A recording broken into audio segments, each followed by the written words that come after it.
Good evening and good night. This is update for April 27 to 2022, day 63 of the war, end of the date update. So as we discussed before, we're going to do new structure, strategic overview. Then we're going to do walks through the front lines in a clockwise fashion. And then I will answer one or two Q&A questions. And the Q&A questions for today are assessment of the new Russia strategy since installation of the new general that's in command of the entire Russian forces, Alexander Dvornikov. And the second one will do little follow-up on agricultural production in Ukraine and specifically Ukrainian farmers, because some people were kind of disagreed and believed that with the Russian takeover, everything's going to be perfect and is going to be as before. We disagree. But let's start with overview of the strategic situation. So what's happening right now is Ukraine is ramping up attacks on the neighboring regions of Russia, trying to hit assets there, mostly gasoline, diesel fuel depots, ammunition depots, basically try to increase awareness in Russia that there is a war, and the second is help its own forces in terms of disrupting supply of Russian forces. So there were last night was pretty intense in terms of attacking Bryansk region. This is one, then Kursk region, then Belgorod region, and then Voronezh region of the Russia. So like 4 regions were attacked. Not all attacks were successful. Nevertheless, they created some damage. Russia vowed in response to attack centers of Ukrainian decision-making, which means essentially that they're going to attack the president, basically political and military top of Ukraine. So basically the shots will be at Kiev. So which tells us that they are not, Russia is not rushing to declare war, formal war in Ukraine. Just reminding, this is still special, it's called special military operation in Ukraine. So there is no war formally. And so that really means that they saving that moment for later. They do have obviously casus belli at this point. And what's happening in our view is they are almost done. The Russia still has kind of like last chance at attacking Ukraine without needing to mobilize conscripts. So basically what's happening right now, and this window is starting about from right now for the next 2 weeks, when most of these troops that were damaged in Kyiv West and Kyiv East will be replenished so that they will be again in battle-able condition and they will be able to attack.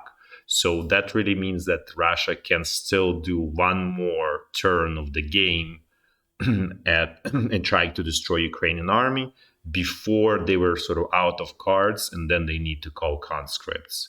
So that's what's really happening. And so the Russian army is going to be very desperate, and the whole the turn means is encircle these troops, Ukrainian troops, in the Donbas salient. This is the key in this key area in this whole campaign right now, what Russia calls second phase of the war. So what happens is that Russia is kind of like strategically on defensive in the area around Kharkiv, in this area, then largely here in Kherson and Mykolaiv region, where they strategically super active are here in this north of the Donbas salient, and then here south of Donbas salient. So that's kind of key focus for them, and they hope that this will help them to kind of break Ukraine and make Ukraine sue for peace, basically, if they encircle this and dictate their own peace or surrender conditions to Ukraine. So having said that, now let's do a frontline walkthrough.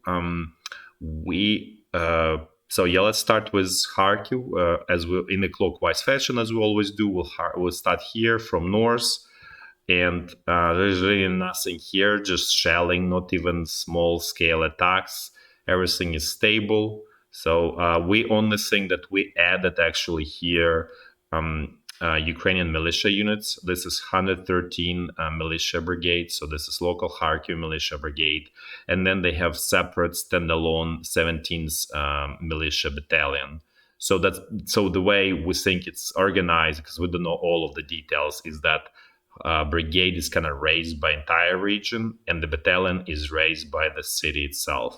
So that's kind of how it is here. We believe there's still some, battalion or two here from the 93rd Brigade, kind of like covering this area, even though it's kind of quiet, like totally quiet here. But the majority of the 93rd Brigade are down south near Izyum and actually suffering heavy losses. So now let's move down south to actually here this Izyum bridgehead, which is part of the northern pincer that the Russian army is trying to build up. And let's see what's going on here, because we had a lot of new developments overnight and in the morning.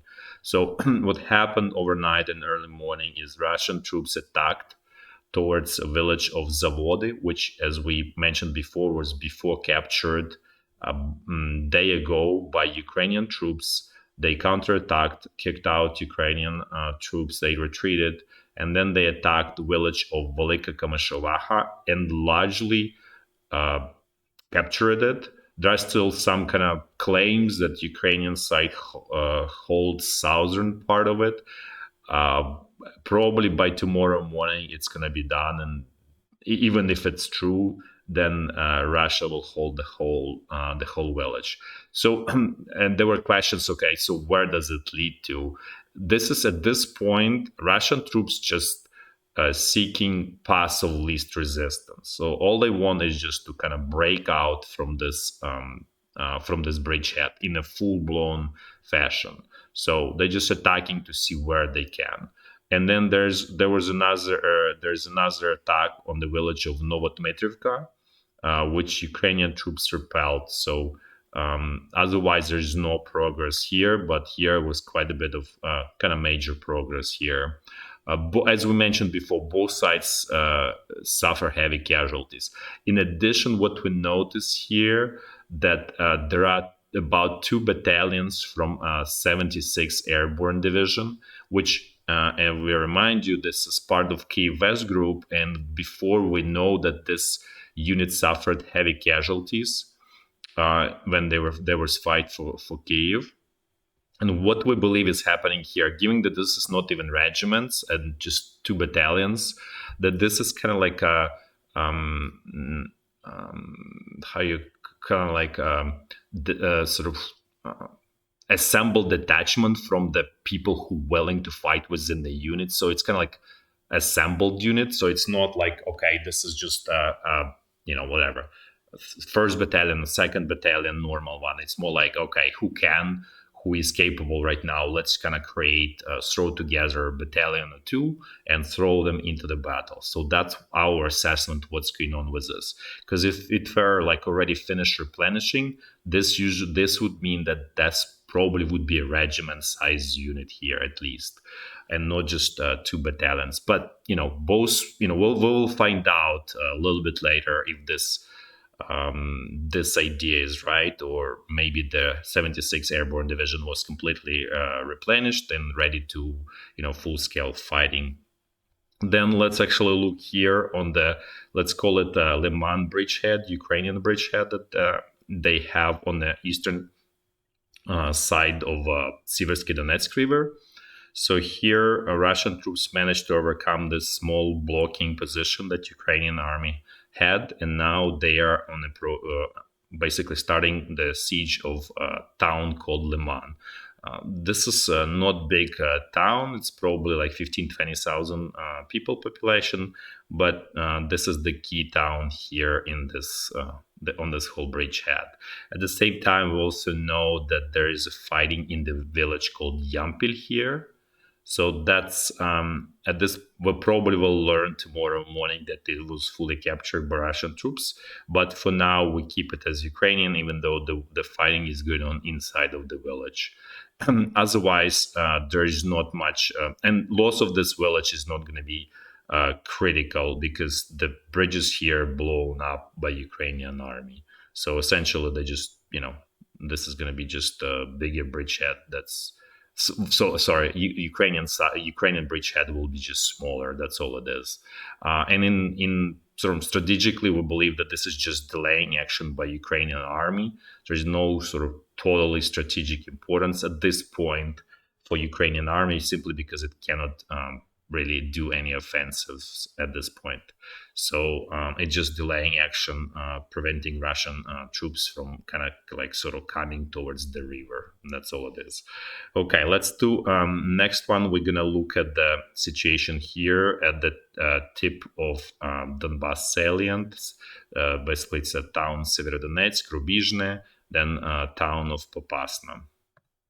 So here again, no news, because before we heard about the 90th Tank Division that was in Crimea and preparing to cross the bridge, to cross the river using pontoon bridge, and there were reports of the 12th Engineering Brigade here, but there are no news so far here.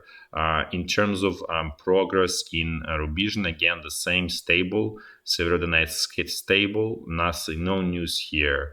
The same is going on.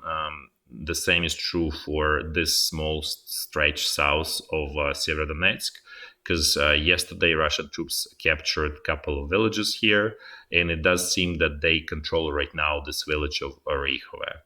So let's go down south. Actually, let's look at that quickly at the situation here. This is the sort of split of Rubizhne. Majority is controlled by Russian side. Now let's go and look at the town of Popasna, which is here where you see 57th Division. It's here, kind of like on the border of the Donetsk and Luhansk region. It's a large railroad juncture. And at this point, the situation is kind of similar. There's not much progress by the Russian troops here. Ukraine is still holding on to this, call it like northern part and northwestern part of the city that has a railroad station, but there are two railroad stations in this town. And then we also see that there are units from Ukrainian militia brigade. It's 118th brigade, so specifically 156th battalion, 118th brigade. This brigade is from Cherkasy region in Ukraine, which is like kind of like in the center of Ukraine here. This is the Cherkasy region here. So that's where they are. So it does seem that Ukrainian forces are slowly sending militia units from sort of kind of like inside of the country towards front lines here, which also kind of tells that the manpower losses are high and they need to replenish them. So let's keep going down south. This area is pretty much silent, meaning there's artillery shelling, rocket shelling, but there's no active attacks, and we're not aware of them. Since the beginning of war, this was pretty quiet area in terms of actual attacks and counterattacks. So we'll look now at this area directly west of Donetsk. So here is the same sort of never-ending story of Russian troops trying to attack Avdiivka here, this town, and then they're trying to attack and take village of Marinka. And also they're attacking Novomikhailivka because it's kind of like a salient, so it's kind of like naturally attracting attacking activities here. So there's really nothing else to report here. Everything kind of like the same and stable in a way.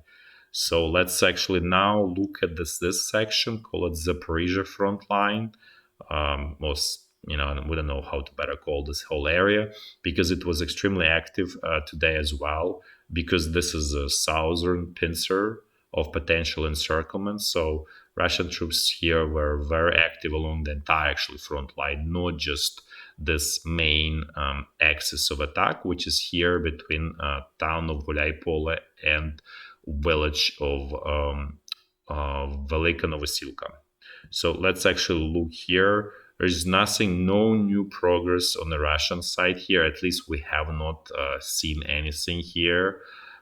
So, however, there are reports, unconfirmed reports, that they attacked Malinivka. We don't see any, supporting evidence that it was captured by Russians. So for now, we kind of keep it in Ukrainian hands.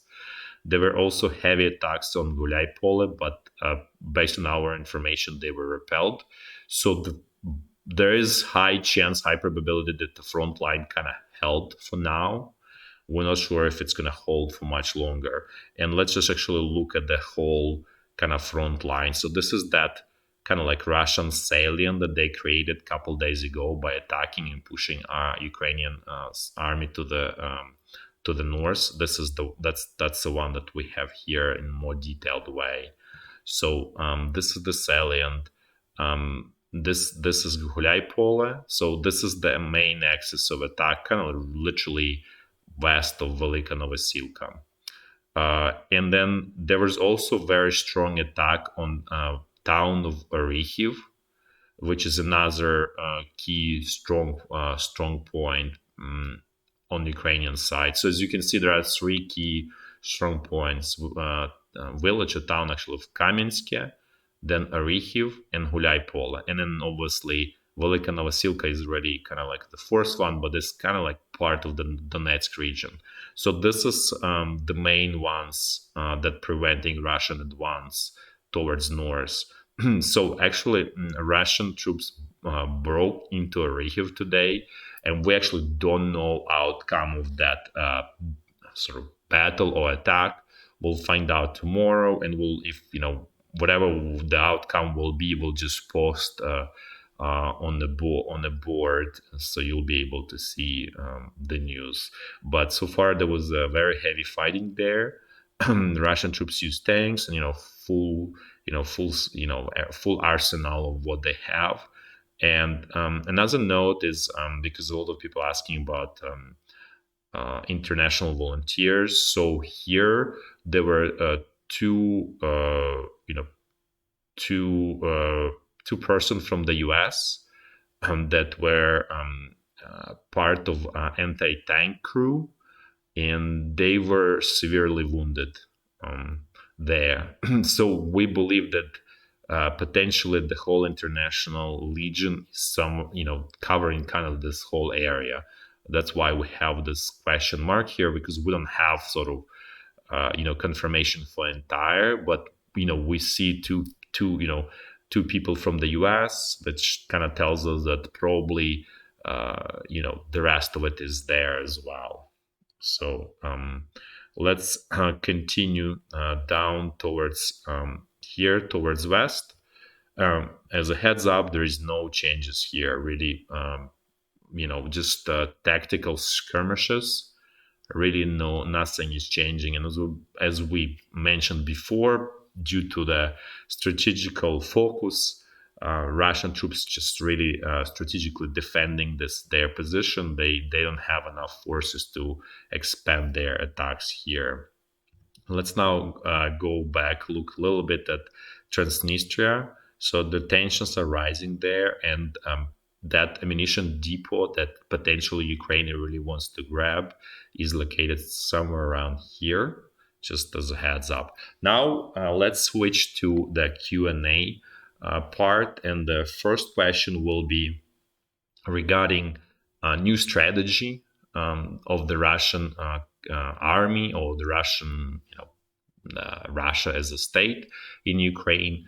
So as reminder, early April, Putin replaced the commanders in Ukraine, Russian commanders in Ukraine, and he put one commander who has sort of unified power over everything, over the entire front line. His name is Alexander Dvornikov. He has he's a career military person. Started actually in Soviet Union, then kind of rose through the ranks. was commander of the regiment in the Chechen War, where he was storming Grozny, which was very bloody affair. So he has that experience, and then he was commanding division. I think it was 19th division, and then if I remember, it was like fourth, so the first tank division, or don't remember, one of the so-called elite divisions, like fourth, third, or yeah, one of those. Just don't remember, or second one, actually, probably second one. But really, that is not as relevant. And then he was commanding Russian troops in Syria in 2015 and 16. And the way he approaches is he tries to minimize sort of human losses. So he's extensively using artillery, aviation, rockets to basically totally shell into rubble defenses, and only then try to use infantry to attack. So that strategy, it's not the best strategy in general, right? Like there are much better strategies. So he's not type of like a daring commander that does like a very like piece of art military offensives. No, this is just like a very we call him like bulldozer, right? Just like slowly moving, like turning everything into rubble, very careful, and giving that the whole kind of like Soviet mentality, Soviet system in both armies. That's probably the best you can get out of that system. So in other words, like pigs don't fly, basically, right? You cannot really get like a Rommel of in Northern Africa or something like that. So the way he fights is he just turns everything into rubble, and then kind of like infantry storms whatever is left over. So that's probably the best actually possible option for Russia, giving their own limitation in terms of that it limits losses, human losses, and so that's a strategy. Let's put it this way: it's a valid strategy. It could be better though. So that's kind of like our take on new Russian strategy. As a side to this, we're also learning that Russian aviation and both uh, tactical bombers, ground attack airplanes like Su-25, Su-34, and even fighters, and then also attack helicopters. They're trying now to stay away kind of far from Ukrainian troops, at least like 4 or 5 kilometers for the helicopters specifically, and they shooting those unguided rockets from the far, which also tells us that they are scared of the AA missiles, man-held, that Ukrainian army has now a lot of, and that really reduces efficiency of this whole aviation support. So there is kind of a little bit sort of positive for Ukrainian side in all of this, and the aircraft, they staying really away, like 20-30 kilometers away from the target, and they really shooting rockets from really far, which again reduces securities, reduces probability of hitting the target. So that's what's really happening right now with the Russian aviation support. I mean, it still exists, but it's becoming less precise, less. It causes fewer casualties, basically. So that's for that question. And then there was I will do like quick follow up on the agriculture production, because someone was saying, okay, there is no problem that Russian sort of troops and everything took over this area, which is also wheat producing area and just generally grain producing area here, and everything's going to be okay because Ukrainian farmers simply will be integrated into the Russian system. So that doesn't work. Dictate never works in life and in business especially, because all of these farmers, they produce because they have incentive, which is their profit, and since it's becoming part of the Russian system, there is no incentive to do that for very simple reason is because Russian grain exports are also kind of almost blocked because they also go through the Black Sea, and there are tons of sea mines there, mostly put up there by Ukrainian Navy, trying to protect Odessa, and a lot of them just free floating in through entire Black Sea. So that causes what that really has effect on is that the insurance for the ships goes through the rocket, and also the general kind of like blockade of the Russian ships and everything. So basically, ability of Russia to export the grains is going down, and the margins as a result, margins are dropping tremendously, right? So that reduces incentive in general to produce, and given that farmers are seeing this military action like not far from their fields, they also basically, you need to invest, right? You need to buy seeds, you need to put them in the ground, you need to invest in the fuel, you need to invest in the fertilizer, you need to to do working capital investment. And if your margins are becoming very slim, and also please don't remember that you cannot really earn US dollars or euros. Now Russian government pays you in rubles, which is they don't reflect true market conditions, right? So the exchange rate is not favorable, so there's that as well. So the whole kind of like picture creating like, okay, I'd rather minimize my risk, which means like I will try to invest as little as possible or nothing at all and just kind of wait out this season and see what happens. Hopefully by next season, the life is going to be better and it's going to be clear situation. Then I'm going to invest into, planting. So it doesn't mean that nobody is not planting. Some of them are planting, but what we're saying is they probably, let's say, they put less fertilizer or they put very little of it, which also means that the crop, the yield on the crop will be much lower, right? Because they try to save costs. So that's the situation. So it's not so sort of easy. Seems like, oh, Russian side took over and everything's perfect, because you can also look at the example of the occupied, the regions that were occupied by Russia since 2014 here in Donetsk and Luhansk, and they were economic disasters, right?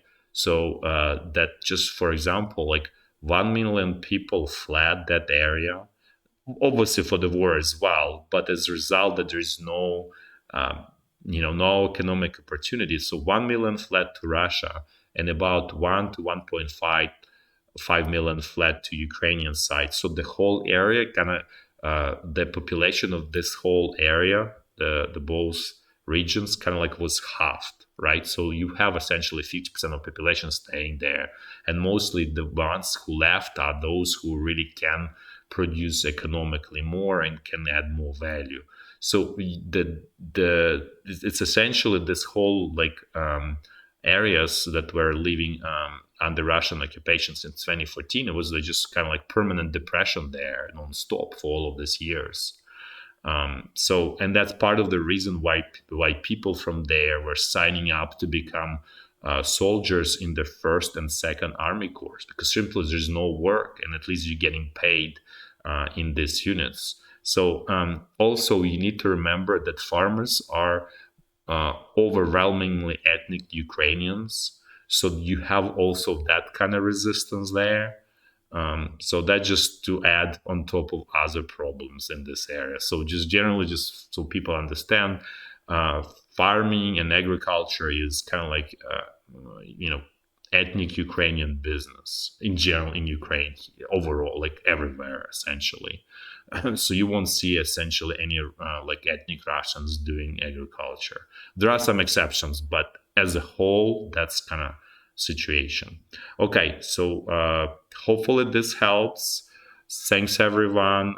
Please leave your comments, your questions, and I'll try to pick up next questions for the next time. Again, thank you everyone for watching and supporting. Until tomorrow. Bye bye.